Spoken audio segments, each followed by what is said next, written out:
자, 여러분 주보에 보시면 삽주로 들어와 있는 이 작정 VIP 작정서 보실 겁니다.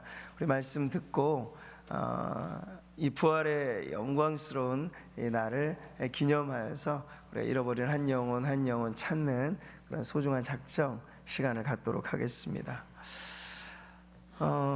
오늘 우리가 매 주일이 사실은 기쁘고 감사하고 즐겁고 너무나 행복한 예배의 날인데요, 이렇게 고난주간을 지나고 십자가와 이어서 부활의 이 생명을 가득히 받아 누리는 이 부활주의를 맞이한다는 건 우리에게 너무나 뜻깊고 감사한 날이 아닐 수 없습니다.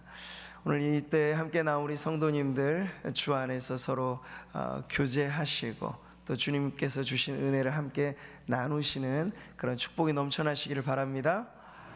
그런 의미에서 우리 옆에 계신 분들 한번 보시고 부활의 기쁨에 만연한 미소를 갖고 서로에게 축복의 인사를 나누실까요? 우리 주님 다시 사셨습니다. 예수님 다시 사셨습니다. 할렐루야. 네. 자, 그럼 미국 하면 기독교 거의 국가라고 이렇게 불려지는 나라이죠. 근간이 이 선교의 나라, 이거 청교도들이 세운 나라이죠. 그런데 유명한 그 리서치 기관에서 미국인들을 대상으로 설문조사를 좀 해봤는데요, 부활절에 대한 의미를 얼마나 알고 있는지. 그런데 이 기독교 국가로 자부하는 미국 그 국민들은요, 이 부활절을 단지 교회가 지키는 하나의 종교적인 절기 정도로만 알 뿐 부활이 과연 무슨 의미인지조차 모르는 사람이 상당히 많았다는 그런 결과가 나왔습니다. 이게 비단 미국이라고 하는 한 국가의 문제만이 아니고요, 전 세계적으로 사실 그렇습니다. 성탄절 하면 얼마나 요란스럽게 예수 믿는 사람뿐만 아니라 믿지 않는 사람들도 온 거리에 성탄 불빛이 이렇게 도색되듯이 많은 사람들이 성탄절은 즐거워하잖아요. 근데 부활절은 결코 성탄절과 비교해서 그만 못한 절기가 아닌데, 보면 교회조차도 사실 이 성탄절을 맞이하는 마음과 부활절을 맞이하는 마음에 조금의 온도 차이가 있는 것은 사실인 것 같습니다. 자, 그렇지만 오늘 우리는 이 말씀을 같이 나눌 때 우리가 해마다 고난주간을 지나 부활주일을 맞이한다는 것이 얼마나 놀라운 일인가 하는 것을 우리가 함께 확인하면서, 그리고 실상 우리가 매 주일을 지킨다는 것 역시도 어떤 의미인가요? 옛 유대인들은 안식일을 지켰잖아요. 제7일, 지금도 제7 안식교라고 하는 그런 이단이 있죠. 근데 그것과 다르게 우리는 주일을 예배하는 날로 지키는 까닭도 역시 이날에 우리 주님이 부활하셨기 때문입니다. 그러니까 우리는 사실 매 주일을 부활의 감격, 부활의 능력, 부활의 생명을 맛보면서 하나님 앞에 나아가는 것이니, 오늘 부활 주일을 맞아서 우리가 다시 한번 이 부활의 의미를 깊이 되새길 때 매 주일이 부활의 새날을 맞이하는 감격스러운 날이 될 줄 믿습니다. 여러분, 부활절은 정말 중요한 날이에요. 제가 재차 3차 강조하고 싶습니다. 아주 매우 중요한 날입니다.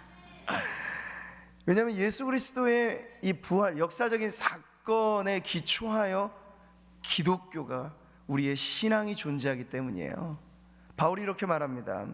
그리스도께서 만일 다시 살아나지 못하셨다면 우리가 전파하는 것도 헛것이고 또 너희 믿음도 헛것이라고 말하고 있어요. 아니, 이 주일날 이 많은 성도들이 이 자리에 모여서 우리가 예배하는데 그리스도께서 부활하셨기 때문에 이 모임이 의미가 있는 거예요.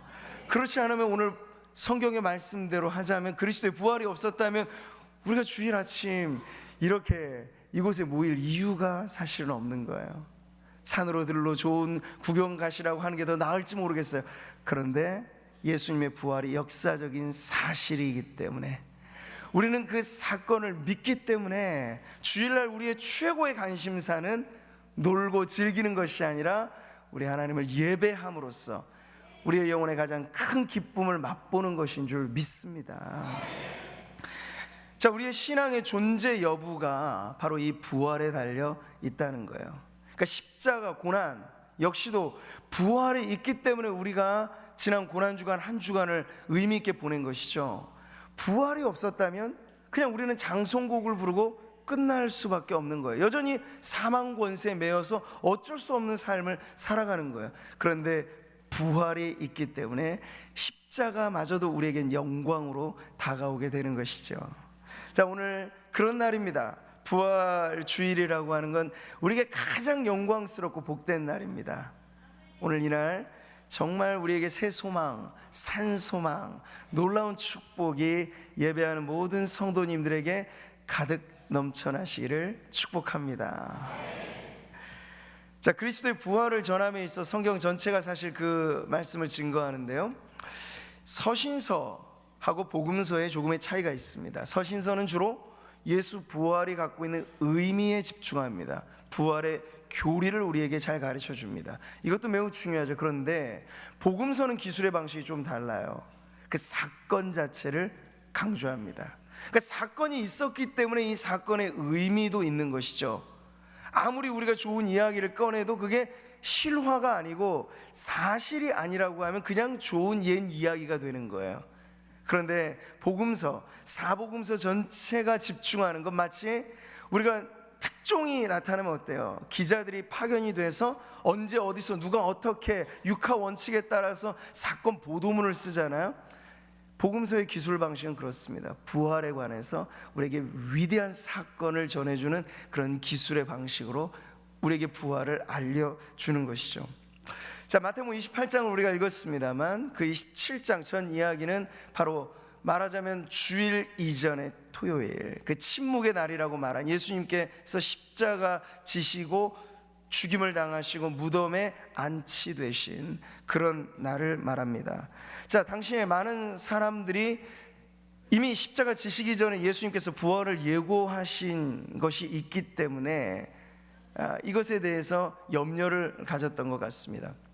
그래서 유대인들은 안식일을 철저히 지키는 사람들이잖아요. 일을 하지 않습니다. 그런데 스스로 안식의 규정을 깨면서까지 빌라도에게 요청합니다. 보초를 세워서 무덤을 좀 지키게 해달라고. 네. 혹시나 하는 그런 생각이 있는 거죠. 자, 그래서 27장 마지막 부분에 보면요, 3번이나 반복되어지는 표현이 등장합니다. 그게 뭘까요? 굳게 지키게 하소서, 종교 지도자들의 요청과 굳게 지키라 빌라도의 명령과 굳게 지키니라 이 경비병들의 실행이 이렇게 나와요. 공통점은 굳게 지킨다는 거. 뭐예요? 무덤을 지킨다는 거예요. 이게 일반 무덤이라고 하면 참 어처구니 없는 일이잖아요. 무덤에서 무슨 일이 일어나게요? 그냥 죽은 자는 말이 없잖아요. 그런데 당시 사람들 안에는 혹시나 무슨 일이라도 일어날까 하는 그런 염려 아닌 염려가 있었던 것을 보게 되는 거죠. 자, 부활의 기준으로 했을 때 당시 종교의 두 가지 핵심적인 계파가 있었는데 사두개파 그리고 바리새파죠. 근데 사두개인들은 그들의 신념과 교리 안에 부활, 천사, 내세 이런 걸 별로 믿지 않았습니다. 현실에 강조를 하였죠. 그래서 정치와 결탁된 신앙을 주로 가졌던 사람들이 사두개인들이었어요. 근데 그들은 혹시나 예수의 추종자들, 제자들이 그 시체를 훔쳐가지고 그리고 날조된 거짓말, 유언비어로 예수가 부활했다 말하면 안 되니까 그걸 방지하기 위해서 무덤을 지켜달라고 했을지 몰라요. 또 반면 바리새인들은 그들의 교리 안에 그 믿든지 안 믿든지 그들이 인정했던 건 천사도 있고 부활도 있고 내세도 있다, 이런 주의였거든요. 그래서 바리새인들은 일어나면 안 될 일이고 일어날 수도 없겠지만 혹시나 일어날지도 모르니까 무덤을 한번 지켜야지 하는 그런 마음이 그들 안에 있었던 거예요. 자, 이유야 어찌됐건 이런 이유들로 인해서 무덤을 지키는 사람들이 거기 있었습니다. 자, 그런데 이들의 노력이 헛되다라고 하는 것이 오늘 우리가 읽은 본문 말씀에서부터 시작되는 거죠. 그들은 그리스도의 부활이 어떤 자연적인 변화가 아니라 절대적인 하나님의 능력의 문제라고 하는 걸 몰랐던 것이죠. 사랑하는 성도 여러분, 하나님은 어떤 분이십니까? 말씀하시면 그대로 되는 분입니다. 과학자들이 이 우주의 신비, 기원에 대해서 연대를 측정하면서 아무리 애를 써도 궁극의 원인에 대해서 모르는 거예요. 그냥 우연에 기대고 있는 거죠. 근데 성경은 그렇게 말하고 있지 않아요? 태초에 하나님이 천지를 창조하셨다고 선언하죠. 하나님 편에서는 이 모든 게 가능한 것이에요. 무에서 유가 있게 하신 하나님의 능력이 죽음에서부터 독생자 예수 그리스도를 부활하게 하신다 라고 하는 것을 믿지 않는 자들은 모르니까 헛되이 무덤을 지키고 있었다는 거죠. 자, 부활을 못 믿는 사람들, 부활을 막으려는 사람들, 이것이 불신 세상의 반응입니다. 지금도 마찬가지입니다. 하지만 온 세상이 합세해서 부활을 막으려 해도 막을 수 없는 게 부활이었습니다. 우리는 2000년 기독교 역사가 지금 무엇에 기대고 있습니까? 예수 십자가와 부활이에요. 그 외의 모든 말씀들은 그것에 기반하고 있는 것이죠. 우리의 알맹이로서 이 신앙의 핵심이 빠져버리면 기독교나 다른 종교나 비슷하다 말해도 우리가 변명할 게 없을 거예요. 그러나 절대적인 차이가 있어요. 예수께서 우리의 죄를 위하여 죽으셨고 우리를 살리기 위하여 부활하셨다라고 하는 건 종교가 모방할 수 없는 확고한 진리입니다. 할렐루야. 굳게 지켜도 막을 수 없었던 것, 그것이 바로 예수님의 부활이었는데, 그 이유는 하나님의 능력이 함께 하셨기 때문이죠. 성경 말씀합니다. 그의 능력이 그리스도 안에서 역사하사 죽은 자들 가운데서 다시 살리셨다고 말이죠. 자, 이것이 전능하신 하나님의 능력입니다. 부활주일 예배하는 우리들 안에 누가 함께 계십니까? 하나님이 함께 하십니다. 성삼위 하나님이 영광을 받으실 때 부활하신 우리 주 예수 그리스도께서 성령으로 우리와 함께 임재하시는 줄 믿습니다. 그 주님이 여러분의 생을 붙드실 때 여러분의 인생도 부활의 능력과 소망 가운데 절망 중에서 새로운 소망을 발견하시는 이 아침 되시기를 축복합니다. 자, 그리스도의 부활, 세상이 막을 수 없는 사건이었기 때문에 우리는 이 기반 위에 2000년 기독교 역사가 핍박과 불같은 시험이 있음에도 불구하고 쇠하지 않고 오히려 가면 갈수록 창대하여진 것을 보고 있는 것이죠. 이 그리스도의 부활이 있었기 때문에 우리의 구원 역시도 확실하게 우리가 붙잡을 수 있는 것입니다. 구원의 확신은 우리의 노력 여하의 문제가 아니고 우리가 조금 더 선해지기 때문에 더 확실해지는 것도 아닙니다. 우리의 구원이 확실한 까닭은 예수 십자가 그리고 그분의 부활로 인한 것인 줄 믿습니다. 그런데 저와 여러분 안에도 이와 같은 확신이 넘쳐날 줄 믿습니다. 같이 한번 읽어볼까요? 내가 확신하노니 사망이나 생명이나 천사들이나 권세자들이나 현재일이나 장래일이나 능력이나 높음이나 깊음이나 다른 어떤 피조물이라도 우리를 우리 주 그리스도 예수 안에 있는 하나님의 사랑에서 끊을 수 없으리라. 끊을 수 없다고 말씀하셨습니다. 그리스도 예수 안에서. 그분이 누구세요? 부활하신 영광의 주님이십니다. 우리가 질병을 두려워하는 이유가 뭐예요? 그 질병이 심해지면 죽기 때문이죠. 모든 공포의 최종 지점은 죽음입니다. 죽음이라고 하는 것이 없다면 우리가 두려워할 일도 그리 많지 않을 거예요. 그러나 모든 불행의 끝에 죽음이 기다리고 있기 때문에 사람들에게 근원적인 공포와 두려움은 최종적으로 그 죽음입니다.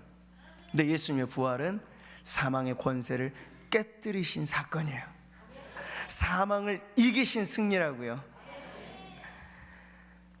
자, 오늘 마태복음 본문에 보시면 이 부활의 첫 순간을 경험했던 이 현장의 증인들이 등장합니다. 바로 여인들이죠. 근데 그날이 언제입니까? 안식일이 다 지나고 안식 후 첫날이 되려는 새벽, 오늘 주일, 역사적 순간이 바로 이날 일어났습니다. 예수님께서 십자가에 죽임당하시고 꼬박 3일째 되는 날. 여러분, 우리의 장래 풍습도 3일장을 지키는 이유가 뭐냐면 3일 정도 되면 다시 살아날 가능성이 없기 때문에 그래요. 3일은 완전수이고, 죽음에 있어서 3일이 경과됐다는 건 더 이상의 소망 없음을 선언하는 날입니다. 예수님이 왜 돌아가시고 첫째 날이 아니고 둘째 날이 아니고 셋째 날 부활하셨을까요?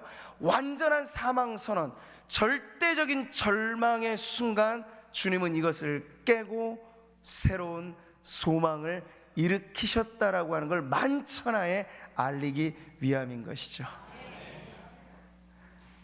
그리스도의 부활은 완전한 절망에서부터 시작된 전혀 새로운 소망인 줄 믿습니다. 아담 이래 죽음은 사실 모든 사람들 위해 난폭하게 군림했습니다. 죽음은 결코 길들여지지 않는 야수입니다. 죽음의 공격에 모든 사람들이 죽어왔습니다. 영생불사라는 말이 있지만 그건 상당히 모호한 개념이고, 종교나 신화에서나 이야기할 뿐 우리 주변에서 영생불사란 있지 않은 일이기 때문에 모두가 다 믿지 않습니다. 자, 아담의 족보의 특징처럼 우리는 우리의 현실 그대로의 경험은 죽고 또 죽었다라고 하는 그런 비참한 역사의 반복이죠. 우리 할머니의 어머니 다 돌아가시고 이렇게 우리가 지금 살아가고 있는 것, 우리가 피부로 와닿는 그것은 바로 죽음의 연속이 인류의 역사라고 하는 것인데요. 그렇기 때문에 사람들은 이 부활이라고 하는 개념이 더 생소하게 와닿을 수 있습니다. 죽지 않는다는 것도 낯설지만 죽었다가 다시 살아난다, 완전히 살아난다 라고 하는 개념 자체가 우리 현 인생 가운데서는 경험하기 어려운 사건이기 때문이죠. 자, 그런데 이 놀라운 사건을 경험하는 이들이 있습니다. 그 부활의 첫 순간을 목격한 이들이 바로 오늘 본문에 나오는 여인들이죠. 자, 이 사람들의 첫 반응에 대해서 성경은 무엇라 말씀합니까? 그 여자들이 무서움과 큰 기쁨을 가졌다라고 말합니다. 자, 여기서 무서움을 느낀, 두려움을 느낀 이유가 뭘까? 이건 예수님이 돌아가실 때 느꼈던 두려움과는 전혀 다른 거예요. 우리가 죽음의 공포도 공포이지만 여기 부활하신 주님을 대할 때 느끼는 두려움이라고 하는 건 전혀 낯선 세계를 대할 때 느끼는 두려움이죠. 부활이라고 하는 걸 난생 처음, 꿈이나 환상이 아니에요. 생시에 눈을 뜨고 꼬집어봐도 아프고 한 그 생시에 목격한 현장에서 부활하신 주님을 만났기 때문에 그 낯설음에 그들이 두려움을 느낀 거죠. 근데 두려움만 있었던 것은 아닙니다. 두려움뿐만 아니라 그들 안에는 기쁨이 있었다고 합니다. 그냥 기쁨이 아닙니다. 큰 기쁨이 있었다고 합니다. 그러니까 부활하신 예수님 앞에 이 여인들은 이 두 가지, 두려움과 기쁨, 기쁨과 두려움, 이것이 함께 공존하는 것을 느꼈는데, 그리고 나서 그 결과의 반응은 뭔가요? 주님 발 앞에 엎드려 예배하는 모습이었습니다. 사랑하는 성도 여러분, 우리가 매주일 모이고 특별히 부활주일에 이렇게 모여서 예배한다고 하는 것 안에 바로 이런 정서가 있어야 한다는 거예요. 우리 하나님의 능력이 죽음을 이긴 승리다라고 하는 건 정말 낯선 거죠. 우리는 죽음 자체가 끝이라고 말하는 세상만을 알 뿐인데, 기독교 신앙은 이 세상에 통용되어지는 절대불변의 법칙을 깨고 죽음을 이긴 승리를 우리들에게 가르쳐주고 있기 때문이죠. 그로부터 우리는 경외심 어린 두려움을 갖고, 와, 우리 하나님, 우리가 예배해야 할 대상으로서 하나님이 이만저만한 분이 아니구나, 절대적인 분이구나, 그분은 생사화복을 주관하시는 분이구나, 죽은 인생도 살리시는 분이구나, 그 믿음을 가지고 경외하는 마음으로 예배해야 할 줄 믿습니다. 그 안에 넘치는 기쁨이 있죠. 이 기쁨은 세상이 가져다주는 쾌락과는 다른 것이에요. 천상의 기쁨이에요. 생명이 고동치는 기쁨이에요. 우리가 아이가 태어났을 때 모든 사람들이 반겨 웃어주는 것처럼 새 생명을 바라보는 기쁨입니다. 오늘 저와 여러분 안에 이 기쁨이 충만하시기를 축복합니다. 그리스도의 부활을 대할 때 이것이 바로 세상과 다른 우리의 모습입니다. 자, 끝으로 저는 오늘 이 부활의 현장에서 우리 주님이 하신 이 말씀을 주목하면서 부활을 믿고 살아간다는 것, 그것이 어떠한 삶인가에 대해서 함께 나누고자 하는데 10절에서 주님이 이렇게 말씀하셨죠. 내 형제들에게 갈릴리로 가라 하라. 거기서 나를 보리라. 부활하신 주님이 바삐 어딘가 가시는 모습을 보여주고 있어요. 어디로요? 갈릴리. 갈릴리가 어디입니까? 이사야서는 이방의 갈릴리라고 표현하고 있어요. 선교의 땅입니다.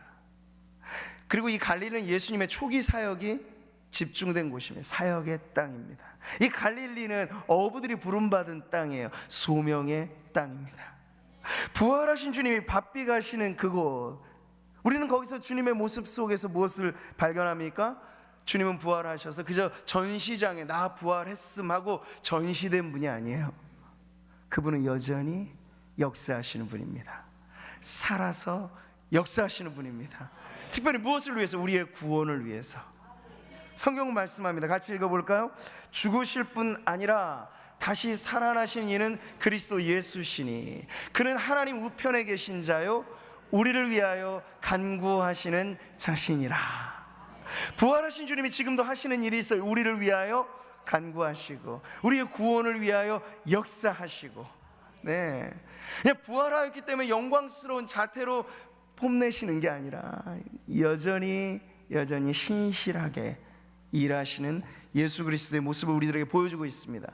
누가복음 24장에 보면요, 엠마오로 가는 두 제자들이 보이고 그들을 찾아온 예수 그리스도와의 만남이 있는데, 이 만남 끝에 제자들이 예수님을 모시려고 할 때 기이하게도 예수님은 무언가 더 가려고 하는 모습을 보여주십니다. 그들이 가는 마을에 가까이 갈 때 예수께서는 더 가려 하시는 그러한 모습을 보여주셨다고요. 갈 길이 있다는 듯이, 해야 할 일이 있다는 듯이. 이게 바로 부활 이후의 예수님의 행적입니다. 주님은 요한복음에서 이렇게 말씀하셨습니다. 예수께서 그들에게 이르시되 내 아버지께서 일하시니 나도 일한다고 말씀하셨어요. 그때까지 아버지 하나님이 일하셨고 예수님도 일하셨어요. 부활 이후 예수님이 더 가려고 하시는 것, 갈릴리로 가셨던 것, 이 모든 것이 우리에게 가르쳐주는 바는 부활의 신앙, 그 신앙이라고 하는 것은 바로 우리를 부르신 자리에서, 우리를 보내신 자리에서 부활하신 영광의 주님을 전함으로써, 또 부활을 소망하며 삶으로써 우리의 삶에 끊임없는 하나님의 역사가 일어나는 바로 그 신앙임을 가르쳐줍니다.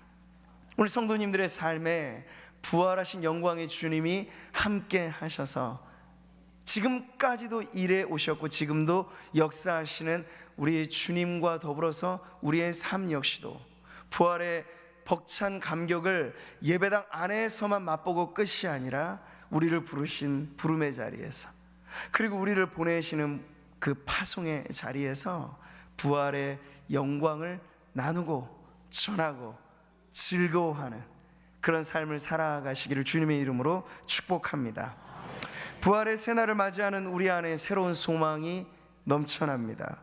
장차 부활하신 주님께서 이 땅에 오실 것입니다. 재림하여 오실 그때 우리 역시도 부활의 영광에 동참하게 될 것이기 때문에 이것이 가장 복된 소망입니다. 성도로서 죽음을 두려워하지 않는 까닭은 죽음이 끝이 아니고 우리는 주님 닮은 부활의 영광에 동참하게 될 것이기 때문입니다. 그러니 오늘 예배하시면서 우리의 삶에 자욱히 깔려있는 근심과 걱정과 나는 안 된다라고 생각하는 절망의 끝에 서 계신 분들이 이 자리에 있다면 그곳에 찾아오시는 부활하신 영광의 주님을 의지하시기 바랍니다.